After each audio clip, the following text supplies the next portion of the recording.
Bihar police new vacancy 2026 के लिए हम लोग लूसेंट पढ़ रहे हैं, बिल्कुल फाउंडेशन की तरफ पढ़ रहे थे। तो आज से क्लास नंबर 4 है। तो चलो शुरुआत करते हैं बिना किसी टाइम को वेस्ट करते हुए। क्लास नंबर 4 ये रहा जैन धर्म। क्लास नंबर 4 को हम लोग को ये सारा टॉपिक कवर करना था। जैन धर्म, बौद्ध धर्म, शैव धर्म, वैष्णव धर्म, इस्लाम धर्म, ईसाई धर्म, पारसी धर्म। तो जैसा कि हम सभी जानते हैं कि एग्जाम के लिए सबसे इंपॉर्टेंट रहता है जैन धर्म, बौद्ध धर्म पढ़ेंगे सब, लेकिन सबसे ज़्यादा फोकस करेंगे ये जैन धर्म और बौद्ध धर्म पर। चलो हम शुरुआत करते हैं। ये रहा जैन धर्म और उसको हम अच्छे तरीके से यहाँ पे एरो घुमा के बता दिए हैं, ताकि तुम एक बार आंख घुमाओ तो तुमको सारा चीज़ स्कैन हो जाए, तुमको बार बार इस पर ज़्यादा पूरा लाइन नहीं पड़ेगा, एकदम शॉर्ट समझ में ये तुमको बता देते हैं। ये जैन धर्म थोड़ा सा है, यहाँ से लेकर यहाँ तक है, ठीक है मेरे भाई। तो हम यहाँ जैन धर्म को ख़त्म करते हैं बिना किसी टाइम को वेस्ट करते हुए बहुत जल्दी। तो चलो शुरुआत करते हैं। कोशिश करें कि वीडियो हम छोटा दें, 25 से 30 मिनट का डेली वीडियो दे। ज़्यादा वीडियो देंगे तुम लोग देख नहीं पाओगे, और छूट भी जाएगा तो कवर नहीं हो पाएगा। मतलब हम चाहेंगे कि वीडियो हम बहुत छोटा दें, ताकि अच्छे से रिवीजन हो जाए और नोट्स भी बना लो। अगर तुम नोट्स भी बनाते रहो, साथ साथ में थोड़ा बहुत किताब भी पढ़ते रहो, ऐसे क्या होगा कि तुम भाई शुरुआत करते हैं जैन धर्म को। देखो भाई, एक चीज़ में तुमसे एक बात बता देते हैं, ये मत सोचना कि तुमको आज ही सब याद हो जाएगा, जैन धर्म के बारे में, बौद्ध धर्म के बारे में सब कुछ आज ही याद हो जाएगा। नहीं, तुम देखो, नोट्स बनाओ, किताब पढ़ो, एक दो बार घुमाते रहो, रिवीजन करते रहो। जब भी टाइम मिले इसको तुम फोटो खींच लो, मोबाइल में देखते रहो, आराम से फ़ोन घुमाते रहो। जब भी मौका मिले 5 मिनट देख लो। ये देखने में कितना टाइम लगेगा मेरे भाई, 2 मिनट में तुम देख लोगे। एक बार तुम अच्छे से वीडियो देख लोगे और नोट्स बना लोगे तो तुमको दोबारा पढ़ने में टाइम नहीं लगेगा। तो मैं ये कह रहा हूँ ना कि तुम फ़ोन में भी फोटो अपना खींच लेना और बार बार रिविजन करते रहना। तो चलो शुरुआत करते हैं जैन धर्म। जैन धर्म के संस्थापक ऋषभ देव और प्रथम तीर्थकार भी है ऋषभ देव। तीर्थकार उनको कहते हैं जब ये ईश्वर की प्रार्थना करते हैं, साधना करते हैं और इनको ज्ञान की प्राप्ति हो जाती है, तो इनको कहते हैं तीर्थकार। और ये आगे चलकर इन्हीं की बातों को लोग फॉलो करते हैं, जितने लोग भी तीर्थ करते हैं। अब देखो, जैन धर्म की एक लोकप्रिय पुस्तक था कल्पसूत्र पुस्तक है जैन धर्म का। इसमें क्या बताया गया है मेरे भाई, इसमें बताया गया है, एक कल्पसूत्र में बताया गया है जितने भी तीर्थकर थे उनके बारे में, वो कैसे क्या किए थे कि उनको ज्ञान की प्राप्ति हुई, इस चीज़ के बारे में बताया गया है। और लेखक, कल्पसूत्र के लेखक थे भद्रबाहु, और इसमें बताया गया है जैन धर्म के तीर्थकारों के बारे में। समझ रहे मेरे भाई।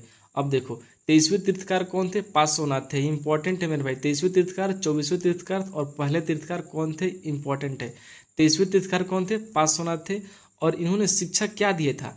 जैन धर्म में लोगों को शिक्षा दिया था क्या? हिंसा न करना, सदा सत्य बोलना, चोरी न करना और संपत्ति न रखना। इन्होंने क्या कहा था कि 4 प्रकार की इन्होंने शिक्षा दिया था। हिंसा न करना, सदा सत्य बोलना, चोरी न करना, संपत्ति न करना। अब तुम समझने मत बैठ जाना कि सब क्या है, कहानी मत समझने लग जाना। ये साइंस नहीं है मेरे भाई, सोशल साइंस है। ये फैक्ट है, जो हुआ था उसको कॉपी पे लिखा गया है। तुम इसको याद करो, क्वेश्चन यहीं से आते हैं मेरे भाई, ठीक है। बहुत सारे लोग कह रहे थे कि भैया थोड़ा फ़ोन कम हिलाइए, तो कोशिश कर रहे हैं फ़ोन कम हिलाए। अब 24वें तीर्थकार कौन थे? महावीर स्वामी थे 24वें तीर्थकार। इनको कहा गया वास्तविक संस्थापक। इनके थोड़ा सांसारिक जीवन के बारे में हम समझते हैं। जैन धर्म 24वें तीर्थकार जो महावीर स्वामी थे, इनका जन्म हुआ था 540 ईस्वी पूर्व में। मतलब जीसस, अगर मान लो कि जैसे मतलब क्या, अगर मान लो कि जीसस क्रिस्ट का जन्म 0 ईस्वी में हुआ है, तो 0 ईस्वी से 540 वर्ष पीछे, ठीक है। तो महावीर स्वामी का जन्म कहाँ हुआ था? कुंडलग्राम, वैशाली में, बिहार में ये जगह है वैशाली, ठीक है। पिता का नाम था सिद्धार्थ, जातक कुल के सरदार थे इनके पिता। माता का नाम था त्रिशला, लिच्छवी राजा चेटक की बहन थी, ठीक है। क्वेश्चन क्या आ सकता है यहाँ पे? देखो 4 गो ऑप्शन दे देगा, कह देगा कि महावीर स्वामी के माता कौन थी? तो लिच्छवी राजा चेटक की बहन, लिच्छवी राजा चेटक की पत्नी। इस तरीके से क्वेश्चन आ जाता है, समझ रहे हो। अब देखो, पत्नी का क्या नाम था? महावीर स्वामी के पत्नी का नाम था यशोदा, पुत्री का नाम था अनुजा प्रियदर्शनी, और उनके बचपन का नाम था वर्धमान, और बड़े भाई थे नंदी वर्मन। और जो इनके बड़े भाई थे नंदी वर्मन से अनुमति लेकर 30 वर्ष की आयु में सन्यासी जीवन को स्वीकार कर लिया महावीर स्वामी ने। अब देखो, महावीर स्वामी का जन्म कहाँ हुआ था? तो बिहार के कुंडल ग्राम वैशाली में हुआ था। अब इनकी मृत्यु हुई थी बिहार के पावापुरी राजगीर में, ठीक है, महावीर स्वामी का। अब देखो, जैन धर्म का एक धार्मिक ग्रंथ क्या है? जातक। यानी जातक किस धर्म से संबंधित है? तो जैन धर्म से संबंधित है। अब देखो मेरे भाई, महावीर स्वामी का ज्ञान की प्राप्ति के बाद जीन अरहत और निर्ग्रस्त कहलाए। महावीर ज्ञान की प्राप्ति के बाद जिन, अरहत और निर्ग्रस्त कहलाए। अब जिन मतलब क्या, महावीर स्वामी को विजेता कहा गया, पूजनीय कहा गया और बंधनहीन कहा गया। मतलब ये अपना काम बहुत आसानी से बिना किसी बंधन में रहकर कर सकते हैं, ईश्वर की साधना या फिर उनका आराधना। महावीर स्वामी की ज्ञान की प्राप्ति ऋजुपालिका नदी के तट पर साल वृक्ष के नीचे हुआ था। शिक्षा का वर्णन, अब महावीर स्वामी का शिक्षा का वर्णन एक पुस्तक है उत्तरायण सूत्र, इससे मिलता है। ठीक है। और प्रथम अनुयायी इनके दामाद जमाली थे। जमाली मतलब क्या, इनकी पुत्री प्रियदर्शनी, इनकी पुत्री प्रियदर्शनी के हस्बैंड। ठीक है। तो ये प्रथम अनुयायी हुए थे इनके दामाद। अब प्रथम जैन भिक्षुणी हुई थी चंपा। और जो जैन भिक्षुणी के संघ, जो जैन भिक्षुणी संघ की अध्यक्ष थी यानी प्रधान, चंदना, जिसका नाम था चंदना। अब देखो हमारे ये चीज़ हम बहुत अच्छे से कंप्लीट कर लिए। तुम सुनना, आराम से लेक्चर सुनना, अपने कॉपी में नोट्स को लिख लेना। ठीक है मेरे भाई, ये सब चीज़ पढ़ने से अच्छा है ना, क्या बोलते हैं, रुको, जैन धर्म कहाँ गया, यहाँ पे है। ये सब चीज़ पढ़ने से अच्छा है, इतने बोरिंग तरीके से पढ़ने से अच्छा है कि ये सब पढ़ो यार। इतना सिंपल तरीके से बताया जा रहा है, कितना अच्छा लग रहा है भाई। नोट्स भी बनाओ, तुमको इंजॉय करो यार इसको, इस जर्नी को तुम इंजॉय करो। कह रहे हैं ना भाई, अच्छे से मेहनत करोगे तुमको भी अच्छा लगेगा। और हम तो खैर कर ही रहे तुम लोग के लिए यार, और अपने लिए भी कर ही रहे हैं भाई। तुम लोग क्या, अपने लिए भी तो कर रहे हैं। अब कुछ जैन तीर्थकार और उनके प्रतीक चिन्ह। ठीक है। तो सब नहीं पढ़ना है, जो इम्पोर्टेंट है, जहाँ से क्वेश्चन बनता है वही है। पहला जैन तीर्थकर कौन थे, हमारे ऋषभ देव थे, जिनका प्रतीक चिन्ह था सांड। दूसरा कौन थे, अजितनाथ, प्रतीक चिन्ह क्या था, हाथी। अरष्टिनेमी 22वें थे, शंख प्रतीक चिन्ह था। 23वें थे पार्श्वनाथ, सर्प इनका प्रतीक चिन्ह है। 24वें महावीर स्वामी, इनका प्रतीक चिन्ह सिंह है। समझ रहे हो। अजैन धर्म देखो, अब देखो यहाँ पे समझो।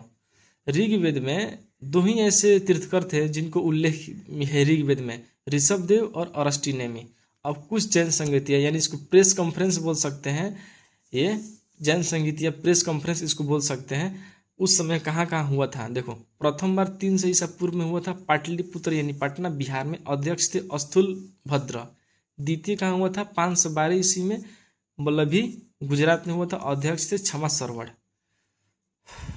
अब देखो यहाँ पे मेरे भाई, जैन धर्म दो भागों में बट गया था आगे चलकर, श्वेतांबर और दिगंबर। श्वेतांबर को जो देख रेख करते थे, जो लोग श्वेतांबर को मानते थे, उस स्थूल भद्र को सुनते थे, जो श्वेत वस्त्र धारण करते थे। यानी जो भी लोग श्वेतांबर को मानते थे ना, वो लोग श्वेत वस्त्र धारण करते थे। और दिगंबर को जो लोग मानते थे, वो नग्न रहने वाले थे, यानी बिना वस्त्र के रहते थे। और इसको रेगुलेट करता था भद्रबाहु, रेगुलेट करते थे। दिगंबर को रेगुलेट करते थे भद्रबाहु मेरे दोस्त। अब देखो दिगंबर और श्वेतांबर में क्या डिफरेंस है मेरे भाई, थोड़ा सा डिफरेंस देख लेते हैं। स्थूल भद्र ने प्रारंभ किया था दिगंबर को, भद्रबाहु ने प्रारंभ किया था श्वेतांबर को। सफेद वस्त्र पहनते थे, निर्वस्त्र रहते थे, यानी वस्त्र नहीं पहनते थे। महिलाओं को मोक्ष की प्राप्ति था दिगंबर में, लेकिन श्वेतांबर मानते थे महिलाओं को मोक्ष की प्राप्ति करने के लिए इनके ऊपर कंडीशन था। ये महिलाएं जब रहेंगी तो इनको अच्छा कर्म करेंगी, अच्छा बोली बोलेंगी, अच्छा व्यवहार बोलेंगी, और आगे भी अगले जन्म में पुरुष का जब जन्म होगा और उस समय अच्छा कर्म करेगी, तब इनको मोक्ष मिलेगा श्वेतांबर में। समझ रहे हो कितना प्रोसेस है महिलाओं के लिए उस समय। श्वेतांबर जो महिलाएं मानती थी, जो लोग मानते थे, उनके कितना ऊपर कष्ट था उस समय, कितना दबाव था महिलाओं के ऊपर। 19वें तीर्थकार थी महिला। 19वें तीर्थकार थी एक महिला दिगंबर में। तीर्थकार महिला, पुरुष मल्लीनाथ को पुरुष बताया गया है। किस लिए बताया गया है, क्योंकि महिलाओं को तो मोक्ष की प्राप्ति था नहीं, तो कैसे यहाँ पे महिला हो जाएगी मल्लीनाथ, ये तो पुरुष होंगी ना। समझ रहे हैं मेरे भाई। महावीर स्वामी विवाहित थे और श्वेतांबर में अविवाहित थे मेरे भाई। ठीक है। अब थोड़ा सा यहाँ पे कुछ पॉइंट लिखे, समझ लो।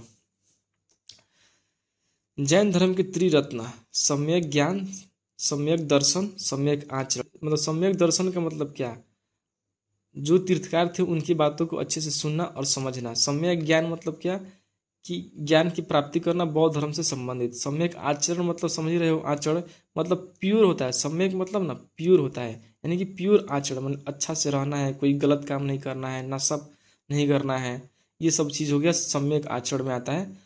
और जैन धर्म के लोग ना ईश्वर को नहीं मानते थे, लेकिन आत्मा को मानते थे। और पूर्ण जन्म पर विश्वास करते थे जैन धर्म के लोग। अब कुछ जैन मंदिरों के बारे में हम समझते हैं, लेकिन उससे पहले हम जान लेते हैं महावीर स्वामी को आध्यात्मिक विचार को सांख्य दर्शन कहा गया है।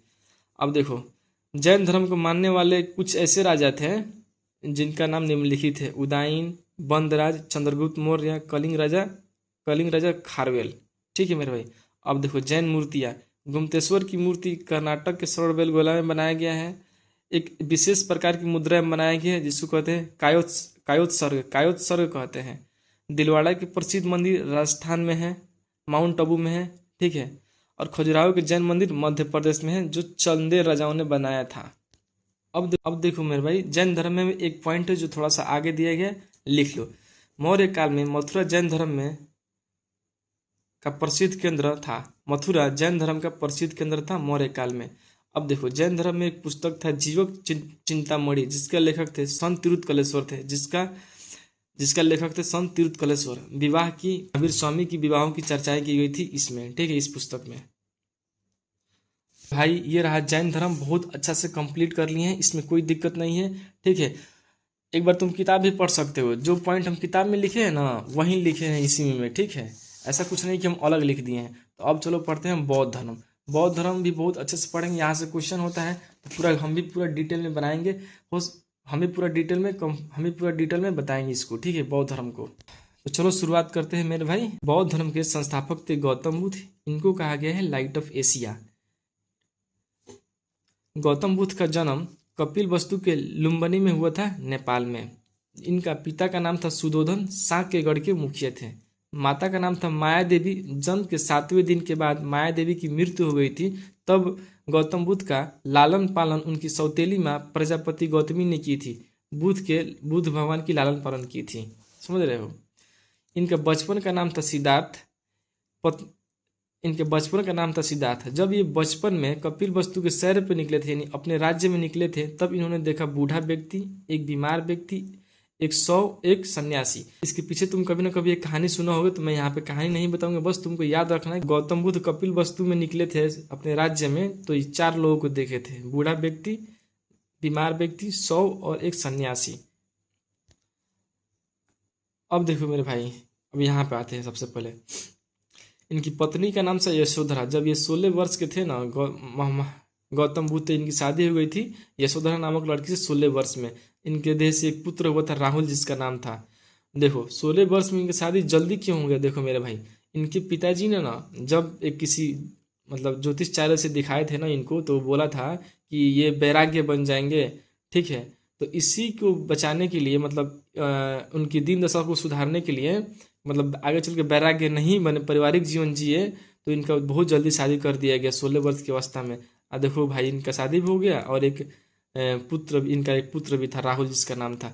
ये थे हमारे महात्मा बुद्ध। ठीक है मेरे भाई, तो चलो आगे देखते हैं मेरे भाई। इनकी ज्ञान की प्राप्ति कहाँ हुई थी? निरंजना नदी के पास एक पीपल वृक्ष है, उसी के नीचे बोध गया में। जब उपनिषद में लिखा गया है विश्व दुखों से भरा हुआ है बुद्ध भगवान के अकॉर्डिंग, जैन बौद्ध धर्म का एक उपनिषद था जिसमें लिखा गया है विश्व दुखों से भरा हुआ है। अब देखो गृह त्याग के बारे में। 29 वर्ष की अवस्था में गौतम बुद्ध ने गृह त्याग कर दिया। उस गृह त्याग को महाभिनिष्क्रमण कहा जाता है।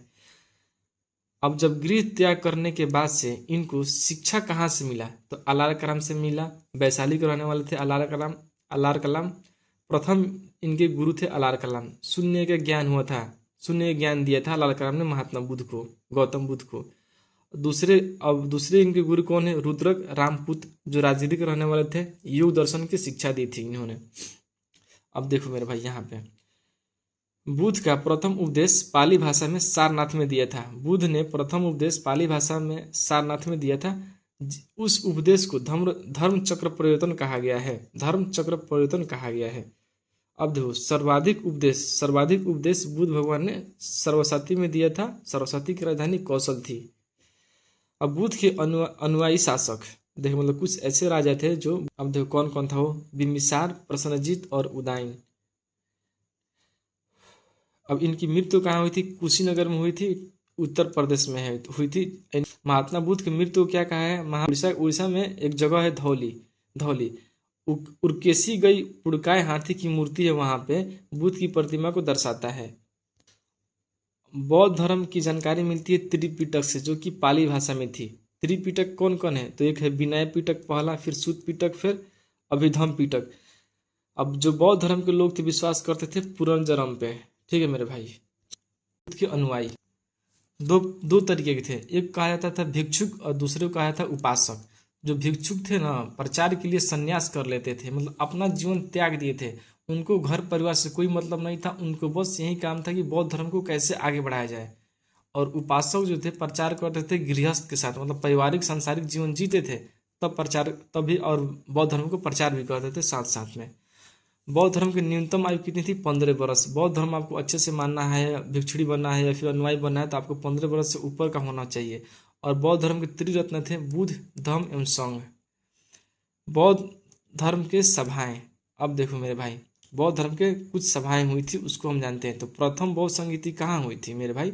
483 ईस्वी पूर्व में 483 ईसा पूर्व में राजगृह में हुई थी, जिसका अध्यक्ष थे महाकाव्य अजातशत्रु के शासनकाल। द्वितीय बौद्ध संगीति 383 ईसा पूर्व में वैशाली में हुई थी, साबाकामी अध्यक्ष थे कालाशोक के शासनकाल में। तृतीय बौद्ध संगीति 250 ईसा पूर्व में पाटलिपुत्र पटना में, इंपॉर्टेंट है बिहार स्पेशल से, मोगलीपुत्र अध्यक्ष थे अशोक के शासनकाल में हुआ था। देखो चतुर्थ बौद्ध संगीति 98 ईस्वी में हुआ था, कुंडल वन में, वसुमित्र अध्यक्ष थे, कनिष्क शासक था। अब चतुर्थ बौद्ध संगीति के बाद बौद्ध धर्म दो भागों में बट गया, हीनयान और महायान। बुद्ध की मूल शिक्षा व्यक्तिगत मुक्ति पर जोर हीनयान देता था, सामूहिक मुक्ति और बौद्ध सत्व मार्ग पर देता था महायान। ठीक है मेरे भाई। मानते थे बुद्ध को ये लोग साधारण मानते थे, मूर्ति पूजा में विश्वास नहीं करते थे। धार्मिक ग्रंथ इनका पाली भाषा में था और ज़्यादा प्रचलित था श्रीलंका और थाईलैंड में। अब देखो महायान के बारे में, सामूहिक मुक्ति और बोधिसत्व मार्ग पर जोर देते थे, बुद्ध को भगवान मानते थे, मूर्ति पूजा में विश्वास करते थे, धार्मिक ग्रंथ संस्कृत है इनका और धार्मिक ग्रंथ की भाषा संस्कृत था, पूर्व एशिया में ज़्यादा प्रचलित था। अब देखो आगे चलते हैं मेरे दोस्त। देखो भाई हम चाहते तो लूसेंट लाइन बाई लाइन पढ़ देते ये चीज़, लेकिन पढ़ने से क्या होगा भाई? मज़ा नहीं आएगा, समझ में नहीं आएगा, उससे थोड़ी ना कुछ हो जाएगा मेरे भाई। हम लोग सीखना है भाई, आगे बढ़ना है, धीरे धीरे सीखते रहना है। ये चीज़ है ना कि तुमको दिख रहा है कहाँ से क्वेश्चन बन सकता है, क्या बोल रहा है, किस चीज़ बोल रहा है, ये है ना। अब ऐसे में बोर हो जाएगा आदमी पढ़ते हुए, कितना कोई पढ़ेगा। अब बहुत सारे ऐसे स्टूडेंट होंगे ऐसे पढ़ते होंगे, पिछले 2 महीना 3 महीने 1-2 बार पढ़े होंगे, लेकिन समझ में नहीं आया होगा, भूल गए होंगे। लेकिन अगर हम ऐसे पढ़ेंगे ना तो हर चीज़ अच्छा लगेगा, समझ में भी आएगा, नोट्स बनाएंगे तो हमको अच्छा लगेगा भी भाई, फील भी अच्छा होगा कि हम कुछ काम कर रहे हैं। अब देखो आगे। अच्छा एक बात बताओ मेरे भाई तुम लोग कि ये चीज़ बताओ, हम टेलीग्राम में डेली क्यूज स्टार्ट कर रहे हैं, जो टॉपिक आज करा रहे हैं ना, तो वहाँ डेली 10 क्वेश्चन या 15 क्वेश्चन दे देंगे सेम टॉपिक से जो आज कराएं, शाम को वही टॉपिक से क्वेश्चन दे देंगे टेलीग्राम में, तो क्वेश्चन भी हो जाएगा और वीडियो में भी हम कराते रहें क्वेश्चन। ये चीज़ बताओ, हम ये चीज़ स्टार्ट करें, कमेंट बॉक्स में बताना, और हमको भी पता चलेगा तुम वीडियो देख रहे हो कि नहीं देख रहे हो। ठीक है, नहीं तो अपने आप को और अपडेट करेंगे, देख रहे हो कि नहीं देख रहेंगे। एक देखो एक किताब है प्रज्ञा पारिमिता, ठीक है, महायान से संबंधित है। एक और किताब है ललित बिस्तर हीनयान से संबंधित है। बुद्ध चरित एक संस्कृत भाषा में एक पुस्तक है, पहली बौद्ध पुस्तक यही है जो बुद्ध का जीवन के बारे में बताता है। अब बुद्ध चरित्र के लेखक कौन है? अशोक से। देखो स्टार्टिंग है मेरे भाई, यहाँ से सवाल बन सकता है स्टार्टिंग में। अन्य इनकी और पुस्तक है जो अशोक से ना, इनका दूसरा और भी पुस्तक है सौंदरानंद और व्रजरसूची। बौद्ध धर्म के पवित्र त्यौहार क्या क्या है मेरे भाई? तो बैसाख पूर्णिमा और बुद्ध पूर्णिमा। बुद्ध पूर्णिमा बहुत इंपॉर्टेंट है। क्यों इंपॉर्टेंट है? क्योंकि बुद्ध का जन्म बुद्ध पूर्णिमा का हुआ था, बुद्ध को ज्ञान की प्राप्ति इसी दिन हुई थी, महापरिनिर्वाण इन्होंने इसी दिन की थी। सांसारिक मुक्ति के लिए अष्टांगिक मार्ग बताया गया था बौद्ध धर्म में। ठीक है, ये क्या होता है अष्टांगिक मार्ग? जीवन मरण का चक्र से मुक्त होना, मतलब दीपक का बुझ जाना, समझ रहे हो? ये मतलब इनको संसारिक चीज से कोई मतलब नहीं है, बिल्कुल वैराग्य है, सन्यासी है, जीवन मरण से कोई इनका लेना देना नहीं है। अष्टांगिक मार्ग उसी को कहते हैं। था कि गौतम बुद्ध जो थे ना, एक बार इनका मृत्यु हो गया, फिर से जन्म लेंगे, तो इसलिए उन्होंने कहा था कि इनका अंतिम जन्म शाक्य मुनि के रूप में हुआ है, प्रथम मूर्ति मथुरा शैली में इनका है। ठीक है, गौतम बुद्ध का प्रथम मूर्ति मथुरा शैली में बनाया गया था। अब देखो, जो बोधि वृक्ष के नीचे इनको ज्ञान की प्राप्ति मिला था ना, तो वहां पे देवालय बना दिया गया है, सम्राट अशोक के द्वारा बनाया गया था। अब देखो मेरे भाई, भारत के महत्वपूर्ण बौद्ध मठ, कुछ ऐसे मठ हैं भारत में जो महत्वपूर्ण है। अब देखो, टाबू मठ हिमाचल प्रदेश में है, हेमी मठ लद्दाख में है, सासुर मठ हिमाचल प्रदेश में है, नाम ड्राइलिंग मठ कर्नाटक में है, बोधि मठ बिहार में है, बोध गया में, बिहार स्पेशल इंपॉर्टेंट है। अब देखो, भाजा गुफाएं एक है जो महाराष्ट्र में हीनयान धर्म से संबंधित है। अब इसमें क्या कॉन्सेप्ट चाहिए मेरे भाई, ये तो स्टैटिक है, तो जो दिख रहा है वही तुमको याद कर लेना है। अजंता की गुफाएं कहाँ है, तो महाराष्ट्र में है। अब देखो, यहाँ पे आते हैं, अशोक ने बनवाया था सांची स्तूप मध्य प्रदेश में, अमरावती स्तूप आंध्र प्रदेश में। अब देखो, पिपराहवा स्तूप कहाँ है, उत्तर प्रदेश में है मेरे भाई। अब देखो, बुद्ध भगवान से रिलेटेड कुछ घटना और उनका प्रतीक। जब बुद्ध भगवान का जन्म हुआ था तो कमल और शांत प्रतीक है जन्म का, गृह त्याग का, सवार रहित घोड़ा, बुद्ध की और मेरे भाई देखो, बुद्ध की साधना, रिक्त आसन, ज्ञान प्राप्ति का प्रतीक है पीपल, प्रथम उपदेश हिरण युक्त धर्म चक्र, और महापरिनिर्वाण जब उनकी मृत्यु हो गई थी तो स्तूप कहा गया, प्रतीक चिन्ह स्तूप है। एकदम से ना भाई, हमने ये भी कंप्लीट कर लिया। अब चलो कुछ और धर्म है, उनके बारे में वो इंपॉर्टेंट नहीं है लेकिन फिर भी पढ़ लेते हैं, वहां से क्वेश्चन नहीं है तो फिर भी नॉलेज के लिए हम पढ़ लेते हैं मेरे भाई। चलो देखो, ये रहा शिव धर्म, यहाँ पे लिखे हुए हैं शिव धर्म। ठीक है मेरे भाई, शिव की उपासक करते थे शिव धर्म के लोग। आजीविक संप्रदाय के संस्थापक थे मखली गोसाई। कुछ नोट में देखो, पशुपतिनाथ मंदिर कहाँ है, नेपाल के काठमांडू में है। देवपाटन गांव है, वहां पे है। अब किस नदी किनारे है, तो एक वहां पे बागमती किनारे वहीं पे है। अब पशुपतिनाथ मंदिर को यूनेस्को में शामिल किया गया 1969 में, विश्व धरोहर स्थल में शामिल किया गया 1969 में। अब देखो, यूनेस्को का फुल फॉर्म ना तुम बताओगे कमेंट बॉक्स में मेरे भाई, ताकि मुझे ही पता चले कि तुम वीडियो देख रहे हो। और ये क्वेश्चन स्टैटिक में आ भी सकता है तुम्हारे एग्जाम में, बहुत वो अच्छा चीज़ है यूनेस्को। इसका फुल फॉर्म तुम कमेंट बॉक्स में मेरे भाई बताना, प्लीज़ बताना। अब देखो मेरे भाई, यहाँ पे देखो, वैष्णो धर्म और भागवत धर्म। यहाँ पे देखो, वैष्णव इन प्रवर्तक इनके कृष्ण थे। ठीक है, हेलियोडोरस की गरुड़ स्तंभ मध्य प्रदेश विदिशा में, स्टैटिक वाला पर्सन है, देख लेना भाई। भगवान विष्णु के सुदर्शन चक्र में 6 तिलियां हैं। अब देखो, कुछ प्रमुख संप्रदाय, मत और आचार्य। वैष्णव संप्रदाय, विशिष्ट द्वैतवाद, रामानुज। ठीक है मेरे भाई, देखो, ब्रह्म संप्रदाय, मत इंपॉर्टेंट नहीं है लेकिन आचार्य इंपॉर्टेंट है, इसलिए हम लिख दिए हैं आनंद तीर्थ। रुद्र संप्रदाय, इनके आचार्य वल्लभाचार्य थे। सनक संप्रदाय, द्वैतवाद मत है इसका, निम्बार्क है आचार्य।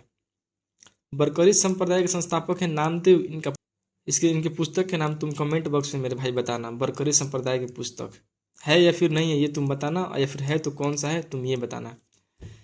श्री वैष्णव संप्रदाय के संस्थापक है रामानुज। पुस्तक है दासबोध। ठीक है मेरे भाई, अंकुर वाट का मंदिर कंबोडिया में है। युग बर्मन द्वितीय ने बनाया था। ठीक है, इसमें क्या है, विष्णु मूर्ति है। ठीक है, 10.5 फीट ऊंचा है। अब देखो, इस्लाम धर्म के बारे में देखो भाई, यहाँ पे इस्लाम धर्म इतना है, थोड़ा सा है, कंप्लीट कर। इस्लाम धर्म के संस्थापक है हजरत मोहम्मद साहब ने। इनकी ज्ञान की प्राप्ति हुई थी हीरा नामक गुफा में। इनका जन्म मक्का में हुआ था। पिता अब्दुल्ला था, माता अमीना थी।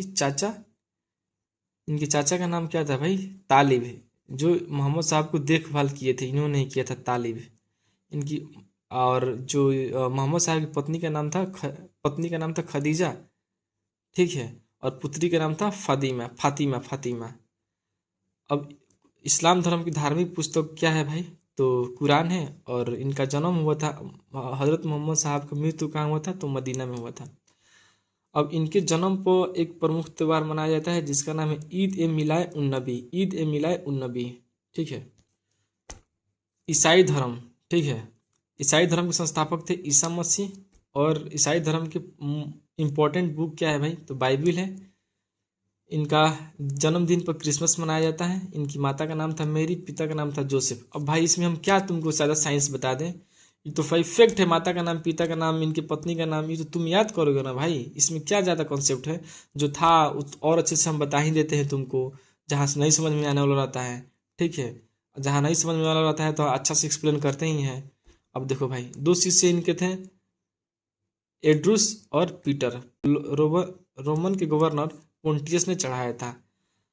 अब देखो इस धर्म का पवित्र चिन्ह क्या है, तो क्रॉस है। अब देखो पारसी धर्म में इतना ही दिया है, थोड़ा सा दिया है, हम भी थोड़ा सा यहाँ पे लिख दिए हैं। हम थोड़ा अस्कतियाए नहीं है, देख रहे हो, हम लिखने से भी हमको याद हो जाता है। हम पढ़ रहे हैं ना, हमको याद हो गया है। तो तुम भी 2-3 बार पढ़ो, मोबाइल में फोटो खींच लो, कहीं भी जाओ, 5 मिनट टाइम मिलता है, एक टॉपिक रिवीजन मार दो। देखो पैगंबर जब पारसी धर्म के संस्थापक नहीं होते हैं, पैगंबर होते हैं, मतलब एक प्रकार से संस्थापक ही इनको कहते हैं हम। जरथ्रस्ट है, इनके अनुयायी को क्या कहा जाता, अग्नि पूजक कहा जाता था। अब देखो थोड़ा सा कुछ ऑब्जेक्टिव क्वेश्चन हम देख लेते हैं भाई, जो पढ़े हैं, ज़्यादा नहीं, 5-10 क्वेश्चन देख लेंगे एक एक टॉपिक से। देखो मेरे भाई, ऑब्जेक्टिव क्वेश्चन है जैन धर्म से, फिर थोड़ी देर बाद हम बौद्ध धर्म से 10 क्वेश्चन प्रैक्टिस कर लेंगे। देखो मेरे भाई, तो यहाँ पे देखो, जैन परंपरा के अनुसार जैन धर्म में कुल कितने तीर्थंकर थे। ये 1 लाइनर क्वेश्चन है। हर एग्जाम में छोटा छोटा क्वेश्चन आपको 10-20 देखने को मिल जाता है, तो यही सब वो क्वेश्चन है। तो इसका ऑप्शन नंबर सी हो जाएगा, 24। अब देखो दूसरा नंबर सवाल इसमें, देखो मेरे भाई यहाँ पे दूसरा नंबर, त्रिपिटक धर्म ग्रंथ किससे है, तो जैन धर्म से संबंधित है त्रिपिटक, ठीक है। अब देखो यहाँ पे मेरे भाई, महावीर स्वामी की मृत्यु कहाँ हुई थी, तो पावापुरी में हुई थी। देख रहे हो मेरे भाई, पावापुरी में हुई थी। तो इसमें क्या हम साइंस बताएं। अब देखो क्वेश्चन नंबर 21, जात थे, तो यहाँ पे बौद्धों का था, ठीक है, बौद्धों का था जातक। अब देखो क्वेश्चन नंबर 28, महावीर स्वामी का मूल नाम क्या था, तो वर्धमान था, मूल नाम इनका वर्धमान था। अब देखो मेरे भाई 35 नंबर क्वेश्चन क्या कह रहा है, तीर्थकारों के क्रम में अंतिम कौन थे, तो महावीर स्वामी थे। क्वेश्चन करेंगे ना वीडियो में, तो ये वीडियो थोड़ा लंबा हो जा रहा है। क्वेश्चन नंबर 48 देखो, त्रिरत्न सिद्धांत, सम्यक धारण, सम्यक चरित्र, सम्यक ज्ञान, जिस धर्म की महिमा है वह है, यहाँ पे जैन धर्म की महिमा है, ठीक है मेरे भाई। अब देखो मेरे भाई क्वेश्चन नंबर, तुम यहाँ पे देखो 70, निम्न कथनों पर विचार कीजिए। वर्धमान महावीर की माता लिच्छवी नरेश की चेटक की पुत्री थी, नहीं मेरे भाई बहन थी। हमने यहाँ पे पढ़ा था ना, देखो मेरे भाई हम लोगों ने अभी यहाँ पे पढ़ा था ना कि इनकी माता जो थी ना, लिच्छवी नरेश चेटक की बहन थी। यहाँ पे क्या लिखा है, पुत्री थी, तो ये गलत है, ठीक है। गौतम बुद्ध की माता कोकी राजवंश की राजकुमारी थी, तो ये सही है। तो और 23वें तीर्थकार पार्श्वनाथ बनारस के थे, ये भी सही है मेरे भाई, और 3 होगा, तो 2 और 3 यहाँ पे, तो ऑप्शन नंबर सी इसका करेक्ट आंसर हो जाएगा। अब देखो फिर भाई यहाँ पे देखो, बौद्ध संगीत के 4 आयोजकों का सही क्रम बताएं। अब देखो तुमको याद होना चाहिए ना, बौद्ध संगीत कौन पहले हुआ था, फिर कब हुआ था। तो देखो बौद्ध संगीत, देखो यहाँ पे तुमको दिखाते हैं, देखो मेरे भाई यहाँ पे देखो, पहले का बौद्ध संगीति, प्रथम बौद्ध संगीति कौन शासनकाल में, अजातशत्रु के शासनकाल में हुआ था, ठीक है, पहला। तो हम यहाँ पे जब पढ़ लें पहला बौद्ध संगीति अजातशत्रु के शासनकाल में हुआ था, तो ऑप्शन नंबर डी मार देंगे, क्योंकि पहले नंबर पे यही है, इधर कोई नहीं है अजातशत्रु, यहाँ पे थी डी में, तो पहले नंबर पर हम डी मार देगा, तो इसका आंसर डी होगा। वीडियो थोड़ा लंबा हो, चलो मेरे भाई, तो ऐसे ही क्वेश्चन आता है, तुम लोग देख लेना भाई, थोड़ा बहुत क्वेश्चन खुद से ही प्रैक्टिस किया करो, हम भी कराते रहेंगे थोड़ा बहुत, थोड़ा वीडियो लंबा हो जाएगा तो कोई दिक्कत नहीं ना होगा। मैं नहीं चाहता कि ज़्यादा वीडियो दूँ, ज़्यादा लंबा वीडियो दूँ, ताकि कोई आदमी बोर ना हो जाए देखने में। छोटा छोटा वीडियो दूँ, बढ़िया से एक्सप्लेन करके दूँ, मैं ये सोच रहा हूँ। आज के लिए यहीं मिलते हैं अगले वीडियो में, तब तक के लिए जय हिंद, जय भारत।